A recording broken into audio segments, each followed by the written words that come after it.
ଶ୍ରୀମଦ୍ଭାଗବତ ଅଷ୍ଟମ ସ୍କନ୍ଦ ଷଷ୍ଠୋଧ୍ୟାୟ। ଶ୍ରୀଶୁକ ଉବାଚ ହେମନ୍ତ ଦେବସ୍ତୁତି ଶୁଣି ଶୂନ୍ୟ ପ୍ରକାଶ ଚକ୍ରପାଣି। ସମସ୍ତେ ହରିତେଜ ଦେଖି ଦେବେ ବୁଝିଲେ ଉଭୟ ଆଖି। ଦିନ ନ ପାରନ୍ତି ବିଚାର ବୁଦ୍ଧିରେ ମତେ ପ୍ରାଣୀ ଧର। ରହିଲେ ଅନ୍ଧକାରଚ୍ଛନେ ଚାହିଁ ନ ପାରନ୍ତି ଗଗନେ। ମଧ୍ୟେ ଯେ ବ୍ରହ୍ମା ରୁଦ୍ର ଥିଲେ ଟେକି ଅନ୍ତରିକ୍ଷେ ଚାହିଁଲେ।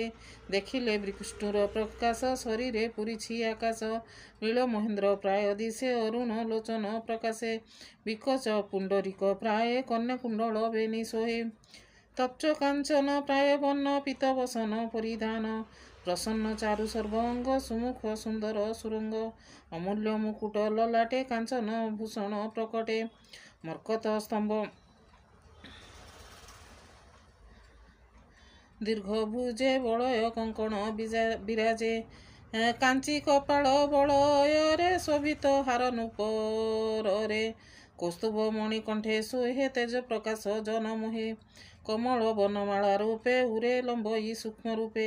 ଏମନ୍ତ ରୂପେ ଶୂନ୍ୟ ଚିନ୍ତି ଶିବ ସହିତେ ବେଦପତି।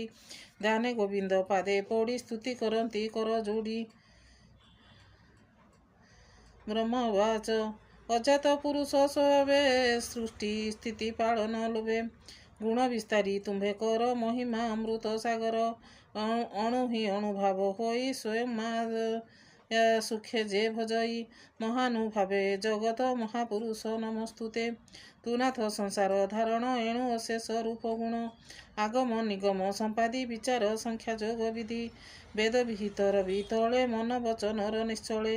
ତୋହର ରୂପ ଧ୍ୟାନ କରି ମାୟା ଗହନ ଜାନ୍ତି ତରି। ତୁ ନାଥ ଆଦି ଅନ୍ତ ମଧ୍ୟେ ଚେପା କରାଉ ଆତ୍ମାତନ୍ତ୍ରେ। ଜଗତ ଆଦି ମଧ୍ୟେ ତୁଇ ତୋରୂପ ପାରିବ କେ କହି।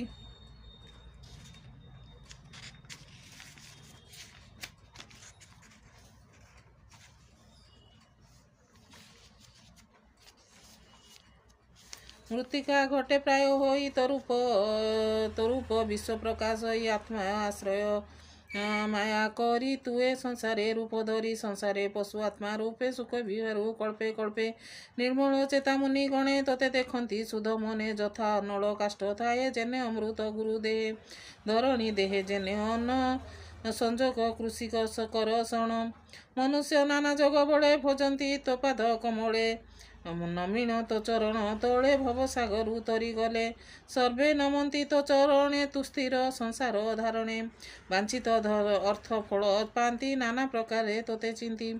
ଆତ୍ମା ତୋହର ରୂପ ଦେଖି ସଂସାରେ ଦେଖି ହୁଅନ୍ତି ସୁଖୀ। ଯେସନ ଅଶ୍ରୁବାନ ବଳେ ପ୍ରବେଶ କରେ ଗଙ୍ଗା ଜଳେ। ତୋ ଅନୁଗ୍ରହ ବିନୁ ଅଙ୍ଗେ ଯେ ଅନଳ ଯେସନ ସ୍ଫୁଲିଙ୍ଗେ। କିବା କହିବି ତୋ ଗ୍ରତେ ଆମ୍ଭକୁ ରଖ ଏ ଜଗତେ। ଆମ୍ଭେ ସକଳ ଲୋକପାଳ ଶରଣ ତୋ ପାଦ କମଳେ। ଏ ଦେହ ଅନ୍ତର ବାହାରେ ତୋତହୁଁ କେବା ଅଛି ପରେ। ଯେ ଅନୁଗ୍ରହ ବହେ ଅଙ୍ଗ ଅନଳେ ଯେସନ ପତଙ୍ଗ। କିସ କହିବୁ ତୋ ଗ୍ରତେ ଆମ୍ଭକୁ ରଖ ଏ ଜଗତେ। ଶ୍ରୀଶୁକ ଉବାଚ ଏମନ୍ତ ବ୍ରହ୍ମବାକ୍ୟ ଶୁଣି ସଂସାର ହିତ ମନେ ଗୁଣି। ପରମ ସୁଖେ ତନୁ ପୁରୀ ବ୍ରହ୍ମାଙ୍କୁ କହନ୍ତି ମୁରାରି। ଜଳଦି ମନ୍ଥନ ପ୍ରସ୍ତାବେ ଆତ୍ମା ପ୍ରକାଶ ଅନୁଭବେ। ପ୍ରସନ୍ନ ଚିତ୍ତେ ଭାବଗ୍ରାହୀ କହନ୍ତି ବ୍ରହ୍ମା ମୁଖ ଚାହିଁ। ଶୁଣ ବ୍ରହ୍ମା ଶିବ ଦେବ ଯେଭା କହିବା ତୁମ୍ଭ ଠାବେ। ତୁମ୍ଭର ଶ୍ରେଷ୍ଠ ଯେଉଁ ମତେ କହିବା ଶୁଣ ଏକ ଚିତ୍ତେ। ଅସୁରଙ୍କର ସଙ୍ଗେ ଯାଇ ସର୍ବବିଶ୍ୱାସ ରୂପ ବହି। ନାନା ପ୍ରକାର ସିଦ୍ଧ କର ପ୍ରଲୋଭ ତାଙ୍କ ମନୋହର।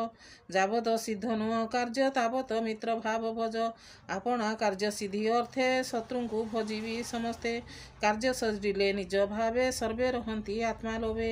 ଅହିଂସା କରି କାର୍ଯ୍ୟ ସିଦ୍ଧି ଯେମନ୍ତ ଆତ୍ମା କାର୍ଯ୍ୟ ସିଦ୍ଧି। ଅମୃତ ଅର୍ଥେ ରତ୍ନାକର ଯେ ପାନେ ହୋଇବ ଅମର। ପୁଣି କହିବା ଉପଦେଶ ବେଗେ ଗହନ ବନେ ପଶ। ବୃକ୍ଷ ଔଷଧ ଗୁଳ୍ମ ଯେତେ ବନସ୍ତୁ ଆଣ ପ୍ରମିତେ। ପାଷାଣ ଛେଚି ତାକୁ ବଳେ ନିକ୍ଷେପି କ୍ଷୀର ସିନ୍ଧୁ ଜଳେ। ସେ ଅମ୍ଳ ଯୋଗେ ବସୁ ଦଧି ତେଣୁ ଲଭିବ କାର୍ଯ୍ୟ ସିଦ୍ଧି। ଏ ଯେ ବନ୍ଦର ଅଧି ମହୀଧର ମନ୍ଥନ ଦଣ୍ଡ ୟାକୁ କର। ବାସୁକି ନାଗରଜୁ କରି ମନ୍ଥିବ ଦେବାସୁର ଧରି। ମୋହର ଆତ୍ମା ସହ ଜଳେ ମନ୍ଥନ କରି ବାହୁ ବଳେ। ତୁମ୍ଭେ ସେ ଅମୃତ ଖାଇବ ନିରାଶ ହୋଇବେ ଦାନବ। ଇନ୍ଦ୍ର ଲଭିବେ ସର୍ବସିଦ୍ଧି ସର୍ବସମ୍ପାଦିବ ଜଳଧି। ଶାନ୍ତି ବଚନ କାର୍ଯ୍ୟ ପାଇଁ ଆଗମ ଶାସ୍ତ୍ର ଏହା କହି ପ୍ରଥମେ ବାସୁକି ବଦନେ ଗରଳ ଛାଡ଼ିବ ମନ୍ଥନେ ତହିଁକି ନ କରିବ ଭୟ ମୁଁ ପୁଣି କରିବି ଉପାୟ ପ୍ରାଣୀ ଯେ ଲୋଭ ବସେ ମୋତେ ବସ୍ତୁ ଆବରନ୍ତି ଜଗତେ ଏମନ୍ତ ଦେବଗଣ କହି ତତ୍କ୍ଷଣେ ଗରୁଡ଼ ଆରୋଇ ନିଜ ଭବନେ ହରିଗଲେ ଭକତ ପାରିଷଦ ତୁଲେ ରୁଦ୍ର ବ୍ରହ୍ମାଦି ଦେବଗଣେ ନମିଲେ ବିଷ୍ଣୁର ଚରଣେ ସକଳ ହୋଇ ଏକମତ ବଳି ଭୁବନେ ଉପଗତ ଦ୍ୱାରେ ଅସୁର ଯେତେ ଥିଲେ ଦେବଗଣକୁ ନିରୋଧିଲେ ଦେବ ନିରୋଧୀ କଥା ଶୁଣି ଅସୁରଙ୍କର ଚୂଡ଼ାମଣି ସନ୍ଧି ବିଗ୍ରହ ସେ ଜାଣନ୍ତି ବୋଲଇ ନିଜ ଗଣ ଚାହିଁ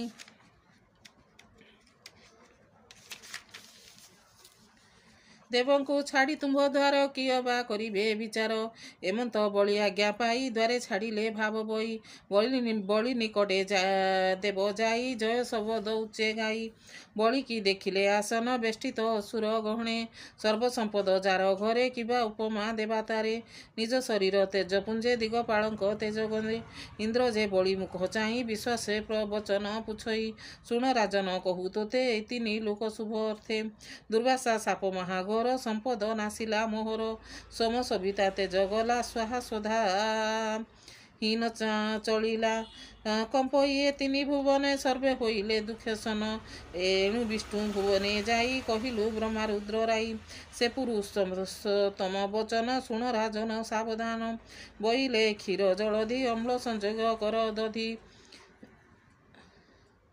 ମନ୍ଦରଗିରିକୁ ଆଣିବ ସମୁଦ୍ର ମଧ୍ୟରେ ସ୍ଥାପିବ ବାସୁକି ନାଗରଜୁ କରି ଦେବ ଅସୁର ତାହା ଧରି ମନ୍ଥନ କରିବ ଯତନେ ଉଭୟ ପ୍ରୀତିତୋଷ ମନେ ଯେତେ ପୂଜିବ ମନ୍ଥନେ ସକଳ ମିଳିତୋଷ ମନେ ସମାନ ଭାଗେ ଭାଗ କର ସନ୍ତୋଷ ମନେ ଦେବାସୁର ସଂସାରେ ଏବେ ହେଉ ରକ୍ଷା ଏମନ୍ତ ବିଷ୍ଣୁ ଦେଲେ ଦୀକ୍ଷା ଏଣୁ ସୁଗୁଣ ତୁମ୍ଭ ଆମ୍ବେ ଜଳଧି ମନ୍ଥନ ଆରମ୍ଭେ ତୁମ୍ଭେ ଆମ୍ବର ଏକ ଗତି ଯାହା ବୋଇଲେ ଶ୍ରୀପତି ଏମନ୍ତ ଇନ୍ଦ୍ରମୁଖ ଶୁଣି ଅସୁର ମନେ ମନେ ଗୁଣି ବୋଇଲେ ଶୁଭ କଥା ଏଇ ବିଷ୍ଣୁ ମାୟାରେ ମନ ହୋଇ ବଳି ସହିତେ ଉଠି ସର୍ବେ ପ୍ରସନ୍ନ କଲେ ପ୍ରିୟ ଭାବେ ସମ୍ବରାରିଷ୍ଟ ନେମି ତୁଲେ ଯେତେ ଦାନବ ବୀର ଥିଲେ ବିଷ୍ଣୁ ମୋଇଲେ ମାୟା ମତେ ହରସ ଅସୁରଙ୍କ ଚିତେ ଦେବଦାନବ ଶ୍ରଦ୍ଧା ମନେ ଉଦ୍ୟତ ସମୁଦ୍ର ମନ୍ଥନେ ଏମନ୍ତ ଦେବାସୁର ଗଣେ ବେଗେ ମିଳିଲେ ଗିରିବନେ ତୀକ୍ଷ୍ଣ କୁଠାର ବେଗେ ହାଣି ଅମ୍ଳ ଔଷଧ ବନୁଆଣି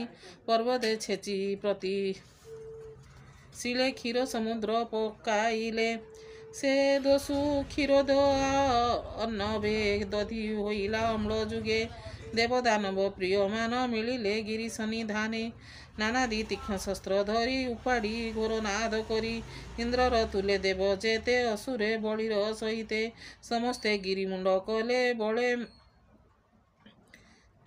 ବଳେ କେତେ ଦୂର ଗଲେ କାହିଁ ବହିବେ ଗିରିବର ସେ ଗିରିବରଙ୍କର ସାର ପଥେ ଆଣନ୍ତେ ଗିରିବର ପଡ଼ିଲେ ତାଙ୍କରି ଉପର ଚୂନ ହୋଇଲା ମହାଭାରେ ସକଳ ପଡ଼ିଲେ ଭୂମିରେ ଦେବଙ୍କୁ ଦେଖି ଭଗବାନ ତତ୍କ୍ଷଣେ ଗରୁଡ଼ ଆସନ ପଥେ ମିଳିଲେ ତାଙ୍କ ପାଶେ ଦେବଙ୍କ ଭକତି ବିଶ୍ୱାସେ କୂଳେ ମନ୍ଦର ଗିରି କଲେ ଦେବ ଅସୁରଙ୍କୁ ଚାହିଁଲେ ଅମୃତ ନୟନେ ଅନାଇ ଜୀବନ ଦେଲେ ଭାବଗ୍ରାହୀ ଲାଗନ୍ତେ ଗୋବିନ୍ଦର କର ତତ୍କ୍ଷଣ ପାଇଲେ ଶରୀର ଗୋବିନ୍ଦ ଏକସ୍ତ ଗିରି ନିଶ୍ଚଳେ ନିଜ କରେ ଧରି ଗରୁଡ଼ ଉଡ଼େ ଶୂନ୍ୟ ପଥେ ଦେବଦାନବ ବଳି ସାଥେ କ୍ଷୀର ଜଳଧି ତୀରେ ମିଳି ଦେବ ଅସୁର ବନମାଳି ଗରୁଡ଼ ପୃଷ୍ଠେ ବୀରିବର କରେ ନିବେଶୀ ଗଦାଧର ଗରୁଡ଼ ଗଲା ନିଜ ଘରେ ଶୁଣ ନୃପତି ମନସ୍ଥିରେ ବୋଲଇ ବିପ୍ର ଜଗନ୍ନାଥ ଅଷ୍ଟମ ସ୍କନ୍ଧେ ଭାଗବତ ଇତି ଶ୍ରୀମଦ୍ ଭାଗବତେ ମହାପୁରାଣେ ପରମହଂସ ସଂହିତାଏ 82 ଅଷ୍ଟମ ସ୍କନ୍ଧେ ମନ୍ଦାର ଚଳ ନାମ ଷଷ୍ଠ ଅଧ୍ୟାୟ ଶ୍ରୀମଦ୍ ଭାଗବତ ଅଷ୍ଟମ ସ୍କନ୍ଧ ଷଷ୍ଠ ଅଧ୍ୟାୟ